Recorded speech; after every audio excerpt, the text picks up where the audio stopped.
Today's play activity is What Happened Next, which comes under the category of language development of a preschool student. So, this play activity can be shared with a preschool teacher or parent who have the children of the age group 2 to 6 years old. The objective of this play activity is to stimulate imagination, to make up stories, and to suggest possible endings. For this, we need a large group of students, and material required is flashcards of picture or a story or glow puppets. How we have to play this activity? Sit children in a semicircle, show a picture and begin a story.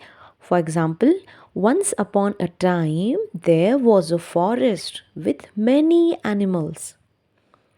Then make children continue the story using their own imagination and sentences. Let children take turn to finish the story.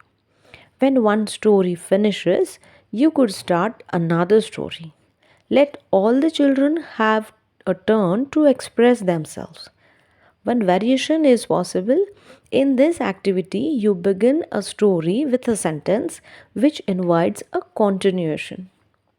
Then each child in turn adds one of his own. You can use a doll, a toy, a mask, or a puppet to get them started. Let them continue until someone brings the story to an end. What happen next ही एक play activity आहे ज्यामध्ये मुलांचा भाषिक विकास होतो आणि इथे कल्पनाशक्ती उद्दीपित होण्यास मदत होते. एखादी कुठली तरी स्टोरी आपण स्वतः क्रिएट करायची आणि प्रत्येक स्टोरीला काहीतरी एंड द्यायचा, हे यामध्ये मुलं शिकतात. मग इथे मुलं सगळे सर्कलमध्ये किंवा सेमी सर्कलमध्ये बसलेले आहे आणि टीचर एखादं फ्लॅश कार्ड किंवा एखादं पिक्चर घेऊन मुलांना एखादी स्टोरी सांगते आहे की एक जंगल होतं आणि तिथे खूप वेगवेगळे प्राणी होते. मग हे एक वाक्य टीचरनी म्हटल्यानंतर प्रत्येक मुलांनी एक एक वाक्य त्याच्यामध्ये जोडायचं आहे आणि मग हे कुठलं वाक्य बोलतील तर मग मॅमनी त्याच्यामध्ये त्यांना विचारताना थोडी मदत करायची आहे की जेणेकरून मुलं रेलेव्हंट बोलतील आणि त्या मॅमच्या वाक्याला धरून बोलतील आणि त्या विषयावरच बोलतील. आणि मग काय झालं असेल सांगा बरं मला, मग कोणता ॲनिमल आला असेल किंवा मग तिथे त्याने कुणाशी तो बोलला असेल, अशा वेगवेगळे प्रश्न मुलांना विचारून फक्त त्यांना तिथे मोटिवेट करायचं आहे की तिथे काय झालेलं असेल, म्हणजे जेणेकरून एक स्टोरी आपली तयार होईल.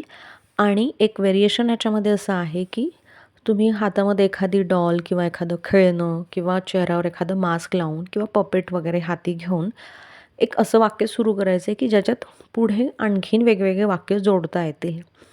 तुमच्या हातात असलेल्या वस्तूशी संबंधित तुम्हाला काहीतरी बोलायचं आहे जेणेकरून मग मुलं परत बोलायला लागतील. मग ह्याच्यातून मुलांची कल्पनाशक्ती विकसित होते. त्यानंतर की काय झालं असेल, म्हणजे इथे वोकॅब्लरी पण वाढत आहे. इमॅजिनेशनसोबत परत मुलं रेलेव्हंट बोलत आहे, विषयाला धरूनच बोलत आहे, ही सुद्धा गोष्ट इथे मुलं शिकतात.